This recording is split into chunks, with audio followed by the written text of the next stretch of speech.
Boa noite, nós somos o grupo 5 e vamos iniciar a apresentação da fase 3 do projeto da FIAP Cloud Games. Eu sou o Matheus e como integrante do grupo tem também o Pedro, o Gerson, o Gediel e o Robson. Eu vou falar um pouco das mudanças que nós fizemos da fase 2 para a fase 3. Nessas mudanças, a API de notificações deixou de existir e agora o disparo de e-mails é feito através do Lambda da AWS, que é ativada através de uma fila SQS de notificações. Também, nessa fase 3, o serviço do Mailhog foi substituído pelo SS da Amazon. Nós decidimos não utilizar o laboratório S Academy e estamos utilizando o local stack que foi autorizado pelos professores.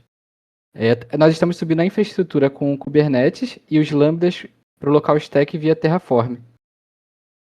Nós já deixamos toda a infraestrutura preparada para a apresentação e agora vamos iniciar a apresentação do API Gateway. Beleza. Seguindo aqui na relação ao API Gateway, a gente subiu aqui da V1 dentro do local stack, onde o API Gateway está chamando dentro dele o Lambda Authorize aqui.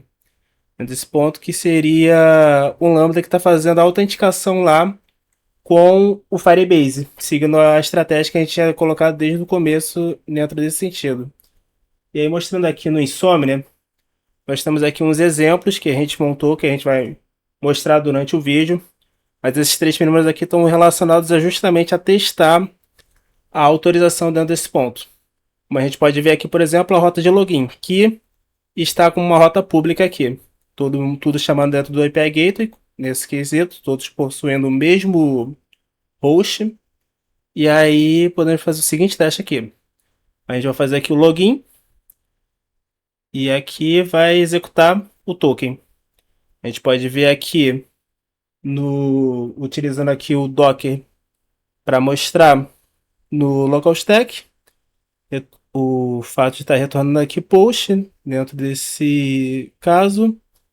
A gente pode vir aqui no users, a gente viu aqui que ele chamou o login nesse sentido. E aí agora a gente pode fazer um teste aqui em, por exemplo, o make admin, que é uma rota que está protegida pelo authorizer. Então, nesse caso aqui, se eu for só executar sem passar nenhum token vazio, ele vai retornar um unauthorized. E se a gente for vir aqui no Docker, a gente vai ver que ele não chamou, ele não bateu na requisição de users nesse ponto. Vamos ver aqui que o final da requisição continua sendo o user login. Posso até limpar aqui o terminal para mostrar dentro desse ponto. E aqui, se eu botar um token inválido, por exemplo aqui, token inválido, mostrando até aqui, token inválido escrito, ele vai chamar de novo a rota através da API Gateway, que vai chamar o authorizer e vai retornar um user is not authorized to access this resource with explicit deny. Ou, em outras palavras, ele está dizendo que o deny está explícito para esse token. E aí retornou um forbidden. Se a gente for voltar aqui de novo no Docker, a gente vai ver que não chamou o user dentro desse ponto. Porém, agora, se a gente for chamar pegando um token válido, como esse daqui, do login que a gente acabou de mostrar, que está como público, podemos copiar aqui. Vamos vir aqui, colar, fazer um send e nesse caso aqui deu um 404 porque realmente o usuário que está aqui não é um usuário que não existe dentro desse caso. Mas se a gente for vir aqui vendo o Docker, chamou a rota com sucesso. Retornou 404 aqui, operação não realizada e usuário não encontrado. Podemos fazer um teste aqui a mais, né, desse ponto de criar um usuário aqui. Pegar esse usuário aqui para criar. Pedro Supertest aqui, que é o mesmo e-mail que está aqui. Cadê no make de mim? Vamos chamar de novo. E criado, realizado com sucesso a transformação para o mim. Se a gente for voltar aqui, chamou a rota aqui com sucesso. Agora vamos para a próxima etapa, que seria a relação à persistência, dentro desse sentido. Seguindo aqui com a questão da persistência poliglota, nós vamos fazer algumas demonstrações aqui em relação à utilização do Redis e do Mongo. Primeiro, nós vamos fazer em relação ao Redis, ao cache. Nós aplicamos a persistência em cache no nosso endpoint de catálogo, que seria o nosso get do game. Então, aqui, o Pedro está me auxiliando aqui, então eu vou pedir para ele, nos parâmetros ali, remover qualquer filtro que tenha, pode remover esse deploy, e executar a pesquisa. Nesse caso aqui, vai retornar todos os jogos que nós temos, que, se não me falha a memória, são 5 jogos cadastrados. Essa pesquisa aqui, ele criou um cache no Redis, eu vou pedir para alternar agora lá para o banco. Atualizar ali as caches. Aqui nós criamos o cache. Essa aqui, onde tem ali o tipo string, é aqui que foi utilizada, porque como não passou nenhum parâmetro, por isso que está vazio. Agora a gente vai fazer uma outra pesquisa, que vai demonstrar que ele vai criar uma outra key quando não existe uma chave com esse mesmo filtro. Então, pode colocar aí CS. Isso, de executar. Perfeito, retornou aqui um jogo. Se nós retornarmos para o banco, vai mostrar que ele vai criar uma outra chave com o mesmo filtro que foi colocado. Perfeito. Agora, se for realizado, vamos realizar mais uma pesquisa. Pode voltar lá isso. Pode colocar aí o vazio. Perfeito. Ao fazer isso, a gente retorna para o banco e a gente vai perceber lá no banco do Redis. Pode voltar lá no banco do Redis. A gente vai perceber, atualizar ali. A gente vai perceber que não criou nenhuma chave. Por quê? Porque ele já utilizou a mesma chave que já existia. Nós trabalhamos aqui com a questão também de remover, né, anular uma chave caso o jogo ele seja excluído ou ele tenha alguma informação alterada. O que acontece? Se eu excluir um jogo, esse cache tem que ser invalidado porque não tem sentido retornar mais esse jogo. Então, a gente vai fazer uma pesquisa aqui com deploy na sexta-feira. A gente tem um jogo chamado deploy. Então, vou botar no filtro deploy. E ele retornou aqui 2 registros. Nós vamos excluir um deles. Mas antes, a gente vai mostrar no banco do Redis, novamente, que foi criada essa chave. Perfeito. Agora, nós vamos pegar e vamos excluir um jogo daquele lá. Nós vamos copiar o ID, vamos colocar aqui no delete e executar o delete. Ok. Pode voltar no banco do Redis agora. Atualizar as chaves. E nós vamos perceber que apagou todas, porque as outras já estavam passando o seu tempo, que era de 5 minutos. Mas vamos fazer o teste de novo, porque pode parecer que ele acabou deletando as 3. Então, vamos realizar uma outra pesquisa. Vamos voltar lá. Vamos realizar uma outra pesquisa. Vamos realizar 2 pesquisas. Uma com vazio. Perfeito. Agora, vamos realizar uma outra pesquisa chamado coloca code. Coloca o code. Só code. Perfeito. Temos esses 3. Vamos voltar no Redis rapidinho. A gente volta lá. Vamos listar as duas chaves. Temos um tempo de 4 minutos cada um. Vamos excluir o jogo do code. Desculpa. Antes de excluir do code, volta lá de novo. Faz uma pesquisa do jogo developer.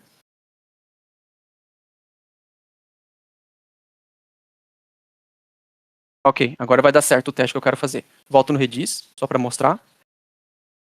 Atualiza a chave. Perfeito. Ele vai excluir aqui 2 caches, o cache do code e o cache vazio, porque nós vamos deletar o jogo que tem o code. Pode deletar o jogo que tem o code agora. Teria que pegar o ID. Isso.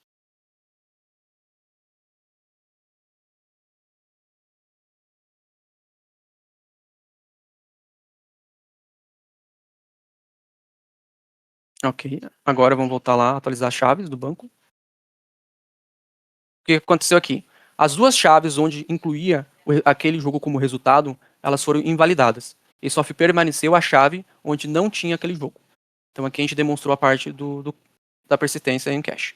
Agora nós vamos demonstrar a questão do MongoDB. O MongoDB nós estamos utilizando para mostrar os jogos da biblioteca do jogador. Aqui nós já temos um jogo na biblioteca do usuário E nós vamos realizar uma compra agora para que tenha mais um jogo na biblioteca do usuário. Então a gente vai fazer uma pesquisa aqui, vamos listar todos os jogos disponíveis e vamos pegar o ID de um jogo.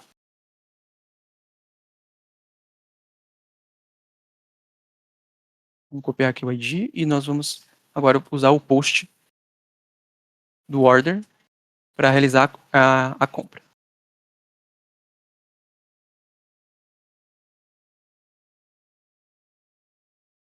Ok.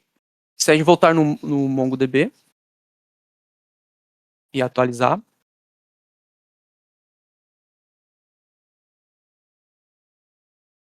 vamos ver que tem 2 itens. Pode expandir, por favor. O segundo também. Então, a gente acabou comprando outro jogo. Agora, nós vamos executar o endpoint lá na requisição que para retornar os jogos, que seria o get do myLibraryItem. Pode executar.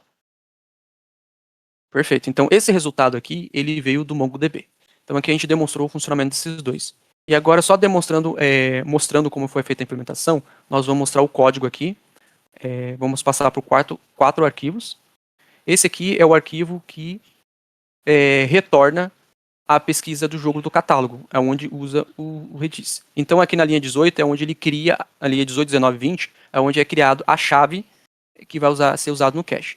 Depois, na linha 22, ele chama o repositório, que está no próximo arquivo, na próxima aba ali. Esse repositório, a implementação dele está aqui.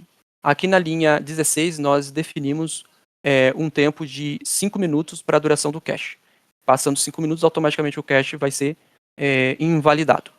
O primeiro endpoint que nós temos, que está na linha 19, ele é utilizado para invalidar o cache no momento que um jogo for excluído ou no momento que um jogo tiver alguma informação alterada. Assim, evitando que seja realizada uma pesquisa e seja retornado um jogo que já foi excluído ou que está com preço errado. Na linha 39, nós temos um método que vai retornar os jogos. Para ser exibidos. No primeiro momento, o que ele faz? Ele procura o resultado no próprio Redis na linha 43. Se ele encontrar, ele devolve. Caso ele não encontre, ele segue para a linha 47, onde ele vai realizar a pesquisa no banco do PostgreSQL. Realizando a pesquisa, ele vai pegar esse resultado, vai serializar e vai guardar dentro do Redis e depois ele vai devolver o resultado para o usuário. Agora a gente vai mostrar o código que foi utilizado para o MongoDB, que vai estar na próxima aba.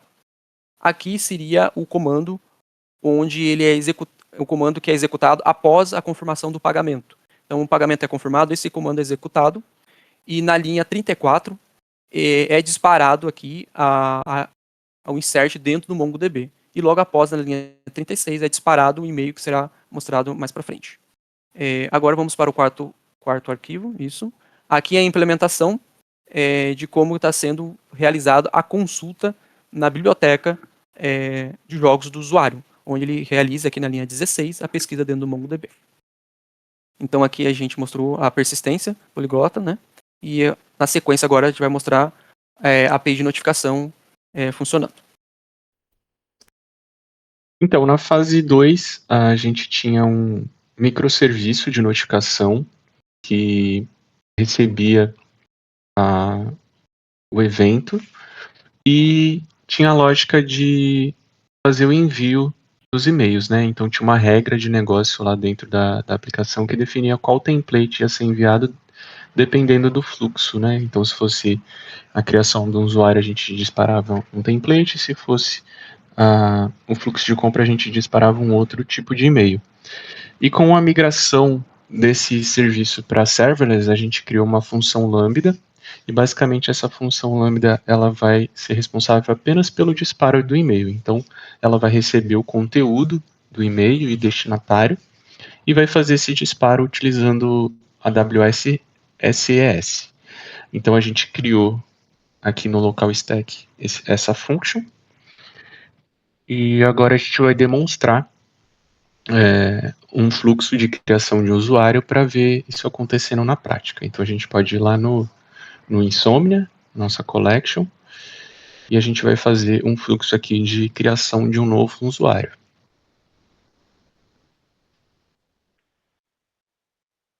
Pronto, 201 created. Então agora a gente publicou essa mensagem na fila SQS. A gente pode até abrir ali a fila SQS para mostrar. Notification queue. Ali em Messages. Ali acima. Boa. Então a gente tem uma nova mensagem ali que vai ser, provavelmente já foi consumida pela Lambda, então pode abrir ali o Docker para a gente mostrar. A Lambda provavelmente está em execução. A gente tem ali a última aplicação. Então aqui a gente consegue ver alguns logs de trace, né? O e-mail sendo enviado. E se a gente for lá no SES, vai lá no SES, por favor, no local stack.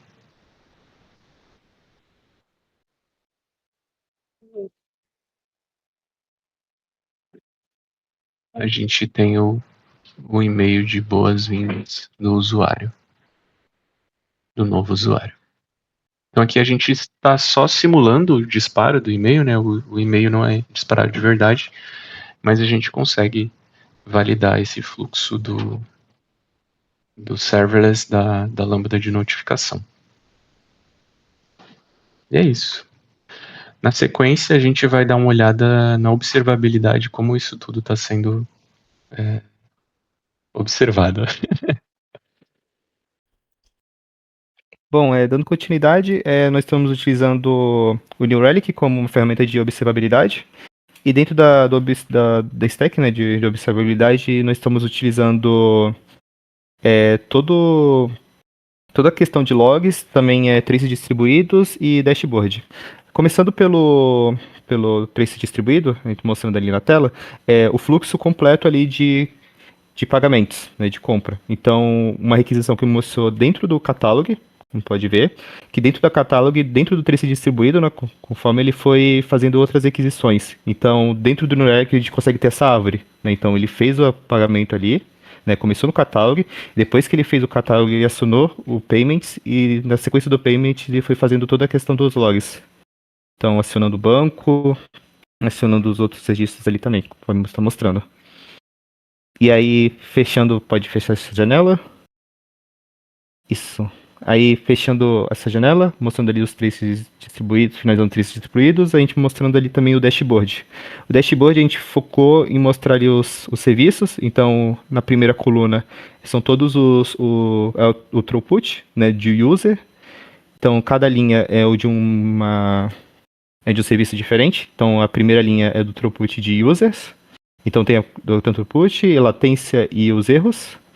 Na segunda linha de catálogo. E a terceira é de payments.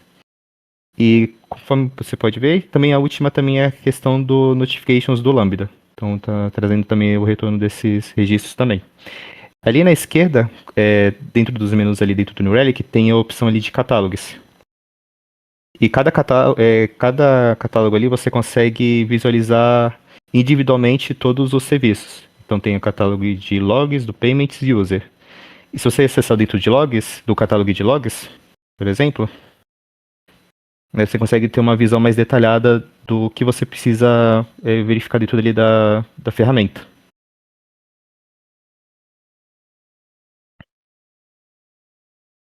Então, acessando ali a opção de logs, indo um pouquinho mais para baixo,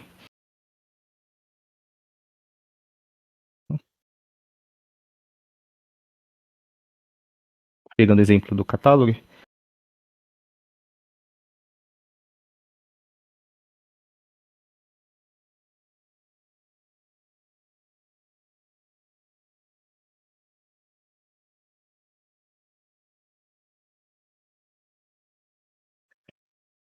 você consegue visualizar todos os registros de logs que ocorreu dentro do sistema, tanto de warning, de informação e de erros também. Nos testes que a gente fez, a gente não emitiu nenhum log de erro, por isso que ele está zerado, mas os de informações, todas mostrando justamente também o Correlation ID e as requisições via mensagem. Então, estão todas registradas dentro do New Relic. E finalizando essa parte de observabilidade, vamos fazer o encerramento dentro do vídeo e muito obrigado por assistir até aqui e até mais.